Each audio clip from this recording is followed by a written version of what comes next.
Keith Hernandez, the Mets color analyst for Sports New York, SNY, and former batting champ. A little controversy yesterday. Michael Conforto leaned into a pitch, bases loaded, ninth inning, a walk-off hit by pitch, and Keith kind enough to join us. Walk me through that at bat, Keith. How it started and then how it ended. Well, there was 2 strikes, bases loaded, obviously. I forget the count. It might have been 1-2. 1-2? Yeah. The pitch was clearly going to be a strike. I did not see – I think Gary Cohn, our play-by-play guy, or Ron Darling, my other analyst in the booth, saw the umpire raising a right hand to make a called third strike. Okay. I noticed – because I'm watching Conforto move his elbow in at the last minute. You can't do that. That's not legal. And it should have been a strike 3. Now, the rule I got sent by Baseball Academy this morning. I'll read you the rule.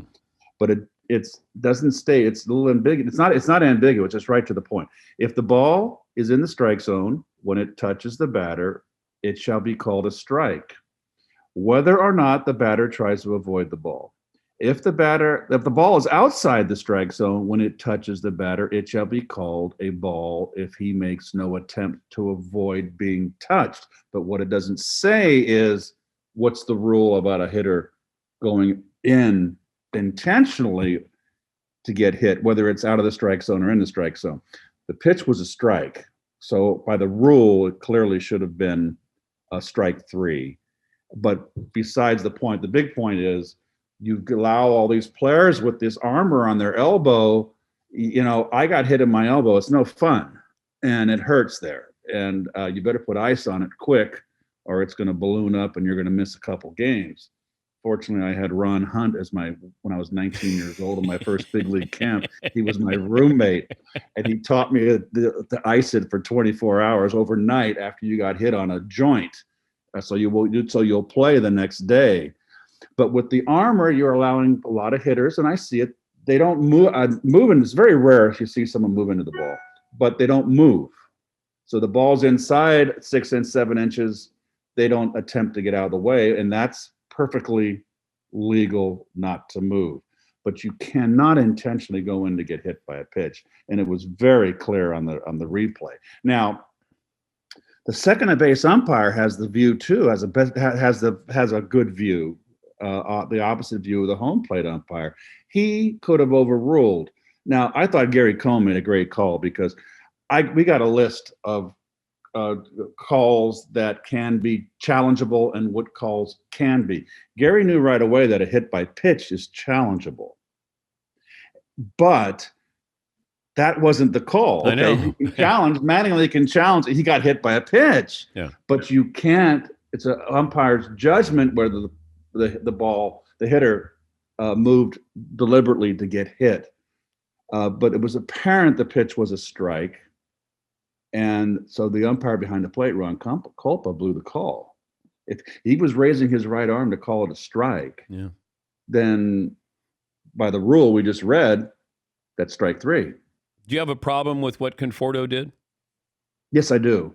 I think you were just talking about back in our day.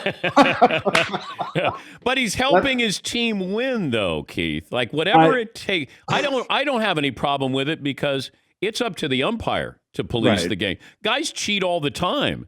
I understand. So the umpire blew the call. Yes, he did. That would upset a lot of people on the opposing team, and I'm very curious to see Saturday how this unfolds when Conforto gets up the first time. I don't think anything's going to happen,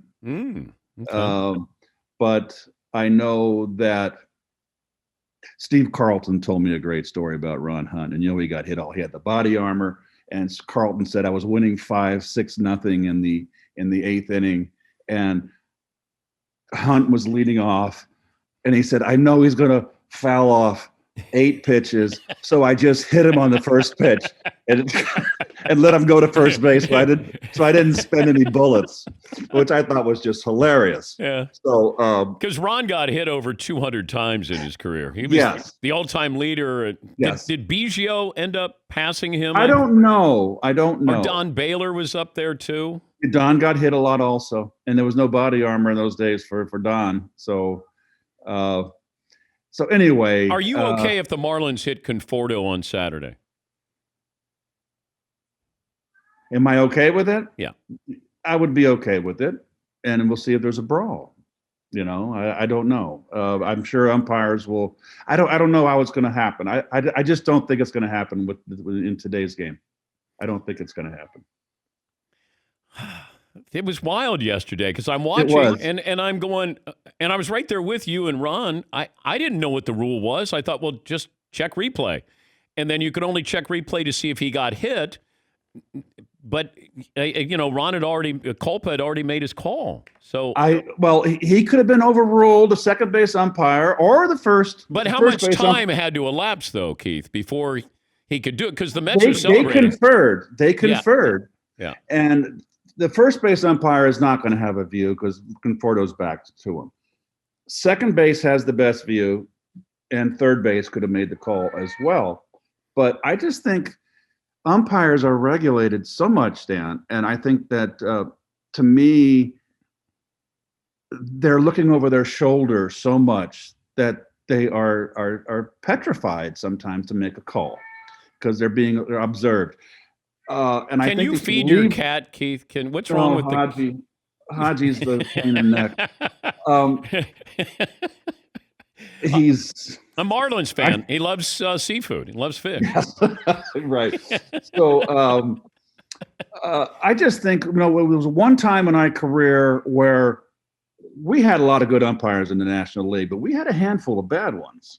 And they took a poll, and the league decided take a poll of the players, coaches, and managers, and rate the umpires. Now, you can have a player or a manager or a coach that has a grudge against a certain umpire, but when you have over 900 players, I think you're going to get a fair assessment of a rating of the umpires. And like any business, if you have an incompetent employee, you get rid of them.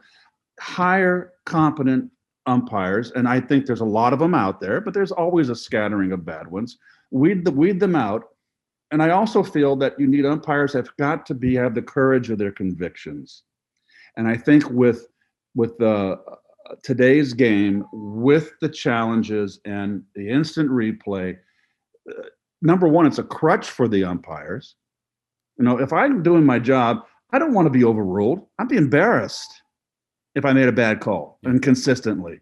I would be embarrassed by that, and I would step it up, step up my performance. But I think it becomes a crutch where the umpires, we see it. I just kind of see them getting lazy, and so, well, I get it wrong, blah blah blah. And I don't like that. I don't like challenges too because we're trying to speed up the game, and the game's become a game of bullpens, and that's why the game has become so long. And you got 8 guys out in bullpens, and you cannot give me eight guys that just pet the pet. You can't give me 8 guys. You can't give me 8 guys that are all going to be great relievers. There's going to be some soft spots, and there's a lot of guys that throw hard that don't have command, and a lot of 3-2 counts. And I understand why the game's become a bullpen game, and that's why the games are longer because of the pitching changes.